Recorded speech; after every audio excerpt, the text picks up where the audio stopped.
Died of a massive fright.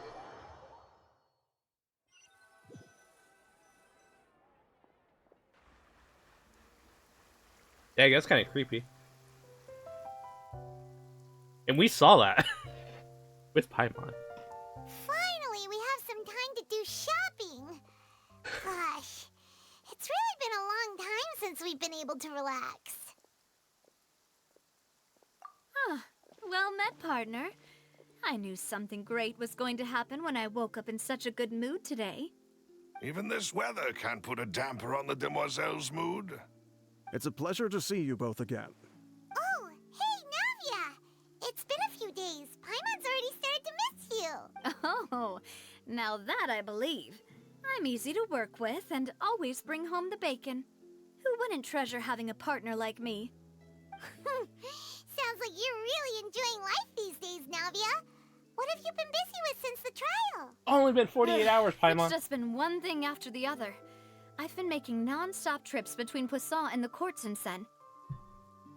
Everyone from Spina di Rosula organized a memorial for my father. We never held a memorial when he first died, since everyone knew that even if we held one back then, no one was going to come. This time, though, everyone in Poisson, and even many people from the court, all attended. Oh, I was looking for a pillow. So his name's definitely been cleared now. That's what we like to hear. It's been the dearest wish of Demoiselle all along. That blasted stubborn fool. I was right to put my faith in him. I'm so glad I didn't give up on the case all those years ago. Only a few years. Your father died a couple years ago, and you were willing to give up the case a couple years ago. I mean, sure, that makes sense. Oh, by the way, I ran into Charlotte just after I left the memorial service. Well, maybe it'd be more accurate to say I knew she would be there, and there was no way she'd just let me go. Huh? How do you know? So you How know do you Charlotte know that too? we know Charlotte? The Charlotte? Actually, Journalist from the probably Steamer? told you that. Yeah, way back when I first became the president of the Spina di Rosula, she was all over me. Wouldn't take no for an answer. I believe the story was called The True Heart of Darkness, Secret Tales of the Yellow Rose. To be fair, though, it was a really flattering feature. So, we've been on pretty good terms ever since. She was trying to lean on our friendship to get me to do an exclusive piece on the serial disappearances case. Oh yeah, she told us about that. She's always been super interested in that case, so now her wish has finally come true too. Anyway, I told her to make sure that when she writes about you guys entering the opera house with the critical evidence, that you both sound really cool. Now that's another thing to look forward to. We trust Charlotte's skills with a pen for sure. Oh, and in other news, I also took Clarand out for a meal. Oh, are you two on better terms now? While you were investigating Vaché's headquarters, Clarand gave testimony on my father's behalf. It was thanks to her that we were able to turn the tide. I wanted to thank her. I mean, there's also no point in being awkward all the time, so we took the chance to reconcile with each other. Oh, that's great. Paimon also thought Clarend wasn't actually a bad person. It's always good to have more friends. Anyway, now that the case has finally been solved, perhaps it will slowly begin to fade from the public consciousness. Oh, actually, there's still one last thing Probably I need not. to do. What I mean, is it? maybe her father's name will disappear from the whole thing. I should pay a visit to my father's grave and tell him the truth of what happened, as well as how it all ended. And on top of that, just how much people still look up to him to this day. That includes me, too. Miss Navia. Indeed.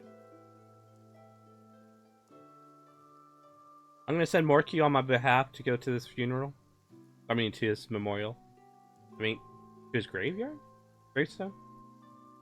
We want to go too. We also think Callus is a really admirable person. Sure thing. I'd like you two to share the moment with me.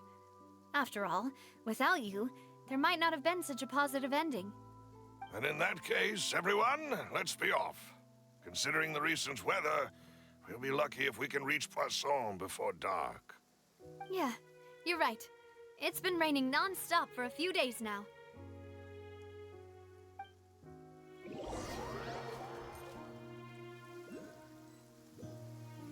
You know, I'm willing to have like 7 This patches. is where my father's grave is. To be perfectly honest, even I haven't been back here for a long time. Huh? There's someone there already. Wait. That figure. It can't be. Hydro Archon. Isn't that Nervalette? Why would the Chief Justice be here? Huh? Navia? My apologies. I should have asked before coming to pay my respects. Don't say that. Sorry about that. Oh, I was trying to say there's no need for you to apologize. I wanted to show my father how much I've grown. But still, I doubt I've grown to the point that even the Chief Justice would feel compelled to apologize to me over and over. In that case, I will stop apologizing for now. You really could use some pointers on understanding human emotions, Monsieur Nervalette. In any case, why did you come to Poisson? Well, ever since that day, I've been turning a question over and over in my head. Just what is justice anyway? There was once a time when I didn't want to believe that there could be anything more important to humans than life itself. Oh, rather than that, it's probably more truthful to say I didn't believe humans were capable of resisting the most basic instinct of living things. That they could rebel against their own nature, or consider certain things to be more important than their own lives. Which is also why I didn't stop your father from beginning that fateful duel. I believed that a truly innocent man would never throw away his life like that. That there was nothing, should have been nothing more important than one's own continued survival. But Mr. Callis proved me utterly and decisively wrong. If not for his sacrifice, the serial disappearances case would have remained unsolved to this day. Mr. Callis made the choice he did for his daughter, for his associates, and for many people completely unrelated to him.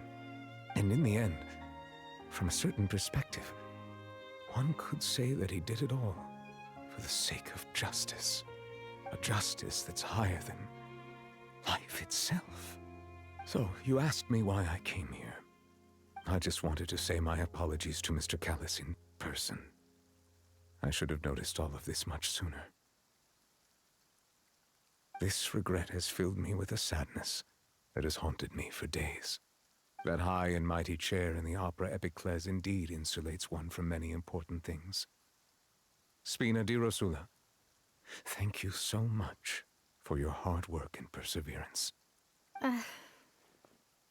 I'm sorry for being mad at you before. So, you're actually one of those types that's cold on the outside, but pretty thoughtful on the inside, huh? That reminds me of Silver, one of my guys. Sorry about that. Self-expression is not one of my strong suits. Didn't I just say you don't need to apologize? Ah, so Navia and Nervalette seem to have made their peace as well. Let's not disturb them for now. We can wait till after they're done. So, for every patch coming after this, I kind of want a court case. And I want one patch to be Viva la Revolution! Paimon's never paid respects at someone's grave before. And then one just like kicking the Did knave's Paimon ass. do anything rude there? Huh? Oh, Paimon didn't know that was a thing. But Paimon doesn't know what she would do if she can't fly. Oh no. Paimon hopes Miss Navia won't be too mad. I Anyway, really want a Nervalette Viva standing la right there. Revolution patch It's where not we can often just that we can catch him alone like this, so destroy justice. why don't we go talk to him for a bit? If we can't talk to Lady Farina, we can at least talk to him, right?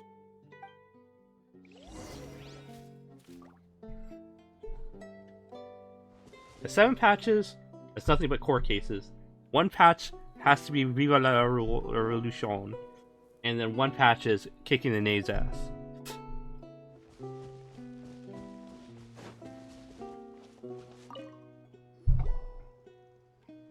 it's you two. Did Miss Navia invite you to come pay your respects to her father? Mm-hmm. We ran into Navi on the streets today, so we just followed her here. I see. Then is there something that I can help you with? Well, it's pretty hard to run into you like this since you're usually super busy. So we figured we could try to ask you a few questions, if that's okay. Please feel free. Though outsiders, you helped us solve one of the greatest mysteries in Fontaine, and it would be my pleasure to return the favor.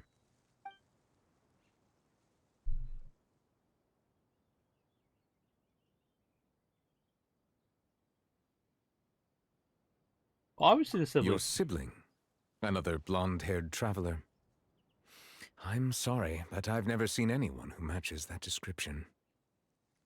If he ever stepped foot in Fontaine, I'm sure he followed our laws to the letter, and had no reason to appear on the stage of the opera Epicles. Is there anything else you'd like to ask me about?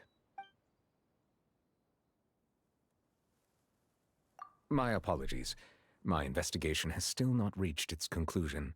However, I still believe the judgment of the Oratrice was not rendered arbitrarily. But you also said you thought he was innocent. Not guilty.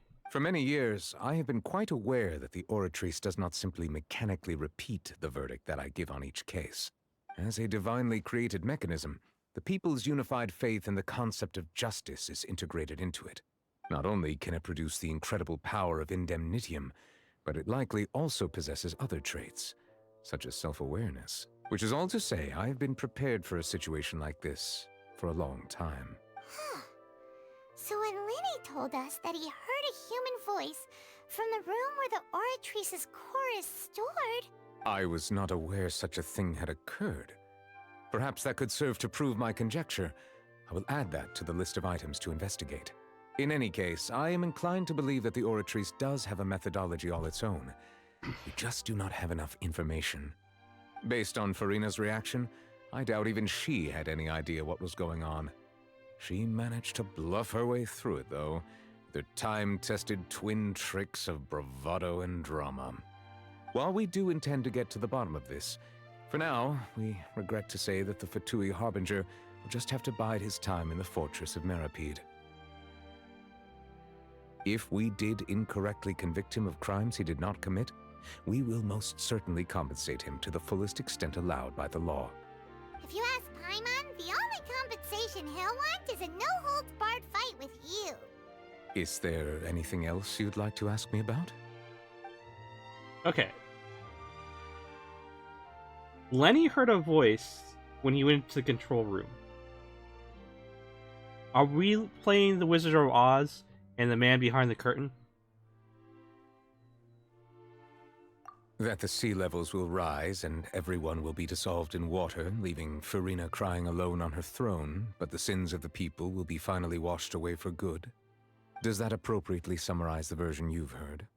That's right! It was Lenny that told us back then. And that about covers all the main points.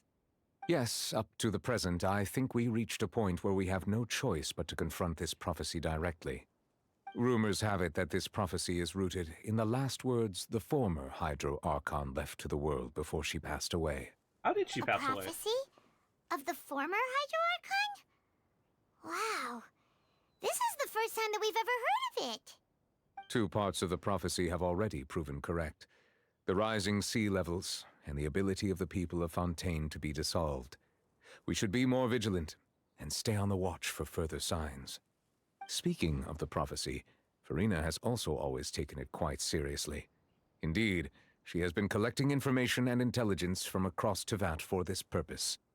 If the rumors were true, then perhaps this prophecy is the conundrum left to Farina by her predecessor. But with Farina being the way she is, can we really trust her to solve it? Is there anything else you'd like to ask me about? Is Farina really the Hydro Archon? So, at court, the bad guys referred to that special water as water from the primordial sea. But what is it really?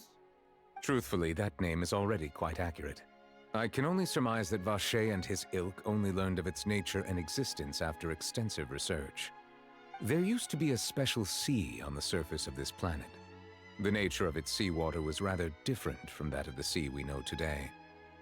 Most of Tevat's life forms were first born in that special sea. You could say it nurtured much of the life on this planet. Huh. So it really was where everything began. It makes sense to call it primordial then. But today, the primordial sea no longer exists on the planet's surface. What Vacher discovered must have been some kind of special case, or a remnant from a truly ancient age.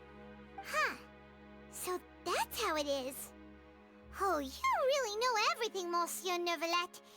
But if that's the case, then why would people, at least people from Fontaine, dissolve in that kind of water? Indeed. Why would the primordial sea, which was known to engender and nurture life, suddenly reverse itself and devour life instead? To be frank, that also doesn't match my understanding of this world and its laws. There must still be some unknown secrets around the people of this land. Is there anything else you'd like to ask me about?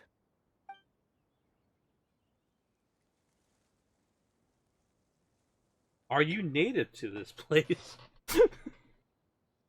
Are you native to Fontaine? Are you a Fontaine descendant? Very well. It was my honor to provide you with what answers I could.